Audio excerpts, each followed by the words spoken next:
Você conhece a história de Gaza?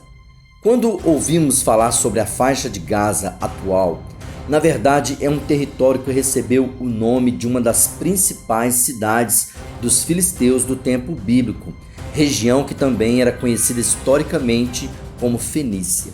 Então, para entender melhor, Gaza deve ser incluída toda vez que se fala sobre os filisteus na Bíblia. Por isso, Gaza é uma terra milenar, que está presente na Bíblia em toda a sua história, citada ao todo 23 vezes, sendo 22 no Antigo Testamento e uma única vez no Novo Testamento. E com base nesses textos, podemos aprender na Bíblia sobre a origem do povo de Gaza, as guerras que aconteceram na história de Gaza na Bíblia e também as profecias bíblicas sobre Gaza. Convido você a aprender essa história sobre a cidade de Gaza. O mapa da região da Terra Santa e a conhecida Palestina mudou constantemente em sua história, principalmente com a presença dos povos muçulmanos que viveram durante a dispersão dos judeus por quase 2000 anos naquela região. Mas é interessante que a maioria dos mapas, o território da faixa de Gaza se mantém separado do restante de Israel, pelo menos nos principais períodos bíblicos, como a conquista da Terra Prometida, o reino unificado de Davi e também no tempo de Jesus, sob o reinado de Herodes. Então, o que a Bíblia fala sobre Gaza? Vamos conhecer Gaza a partir das Escrituras. Primeiramente, a origem do povo de Gaza.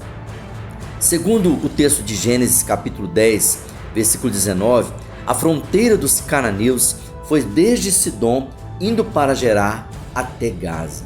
Por isso o povo de Gaza inicialmente era cananeu, como parte do que também foi chamada de Canaã, por serem descendentes de Cã, o filho mais novo de Noé, que foi amaldiçoado por ver a nudez de seu pai.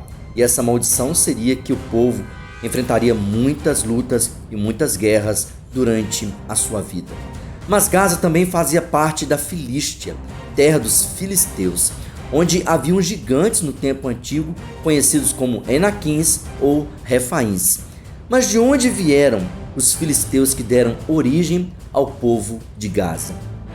Em Deuteronômio capítulo 2, versículo 23, fala sobre um povo chamado Caftorim, que veio de Caftor e conquistou Gaza. Esse texto diz que o território era habitado antes pelos Aveus, um povo da própria região ao redor, mas que depois foi tomado pelos filisteus que vieram da ilha de Caftor, segundo Jeremias capítulo 47, versículo 4. Então existem diferentes hipóteses sobre o povo de Caftor que tomou as terras de Gaza. Primeiro, segundo os estudiosos, seriam antigos moradores da ilha de Creta, visto que os filisteus são denominados queretitas, que teriam partido para o continente e tomado as terras de Gaza, sendo também chamados de Caftorins. Isso mesmo, eram cretenses, povo grego que tomou aquela região. Agora que você sabe a origem do povo bíblico de Gaza, nós também vamos entender que Gaza passou por muitas guerras. A Bíblia narra várias batalhas na região de Gaza, principalmente na conquista da Terra Prometida. Em Josué capítulo 10, versículo 41, diz que Josué derrotou desde Cades Barneia até Gaza, bem como toda a terra de Gósen até Gibeão.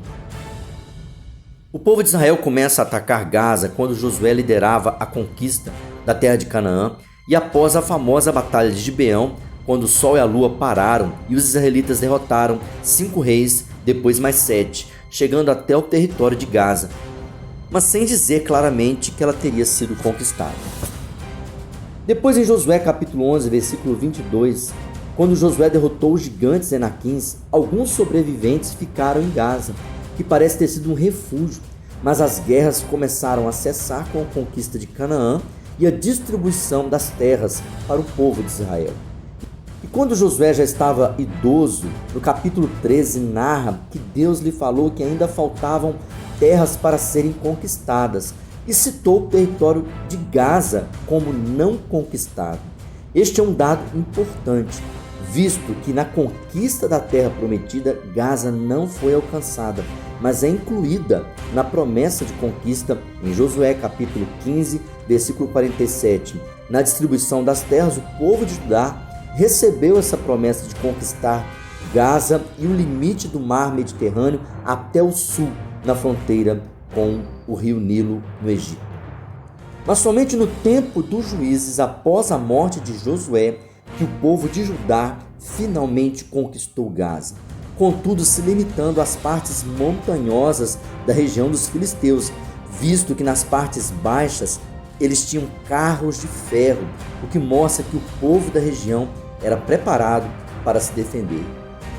Depois o livro de Juízes continua contando que no tempo de Gideão, o povo midianita veio do extremo sul, atual região da Arábia, e atacou o povo de Israel e também Gaza, que no momento parece que estava sob o controle dos israelitas, sendo também atacada então pelos midianitas e defendida por Gideão. Depois, Gaza é citada novamente numa das mais impressionantes histórias na Bíblia. Foi quando Sansão arrancou as portas da cidade após uma tentativa de emboscada para prendê-lo ali.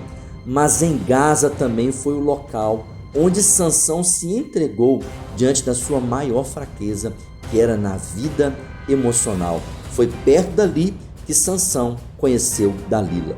E foi para Gaza que Sansão foi levado preso, quando Dalila o entregou aos filisteus, e quando seus cabelos cresceram novamente, porém já cego, Sansão morreu, derrubando o templo de Dagon sobre o povo de Gaza.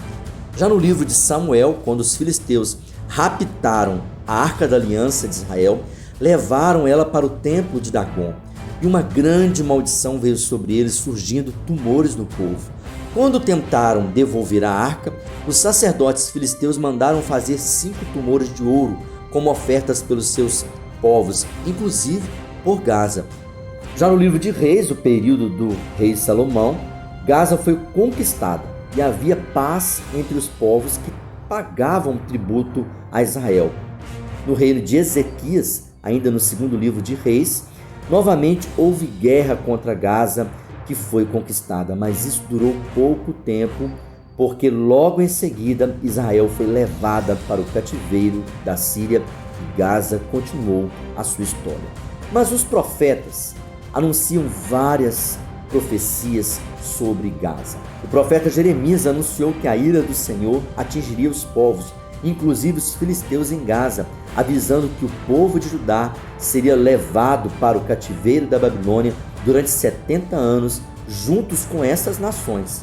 Jeremias pegou um cálice de vinho que representava a ira de Deus sobre as nações e simbolicamente seria bebido pelos povos que o profeta lista, incluindo Gaza. Depois o profeta Jeremias também anuncia que Nabucodonosor atacaria os filisteus com todas as nações ao redor, desde o Egito, que até então se via intocado, e os povos vizinhos de Israel, Moabe, Amon e Edom. Essa profecia se cumpriu juntamente com o cativeiro de Judá na Babilônia, quando os povos vizinhos também foram atacados. Já o profeta Amós anuncia a ira de Deus contra o povo de Gaza, especificamente porque eles haviam sequestrado pessoas do povo de Israel para entregar aos inimigos de Edom. Então eles seriam castigados e as suas muralhas queimadas por causa da ira de Deus contra a perseguição ao povo de Israel. Depois o profeta Sofonias anuncia a destruição dos filisteus e chama a atenção para o arrependimento do seu povo.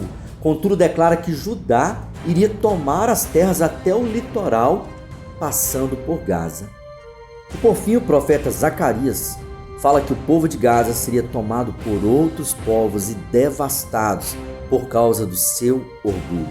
E isso com certeza aconteceu quando os povos árabes muçulmanos tomaram aquela região. Neste momento, Israel não estava ali por causa da dispersão na diáspora.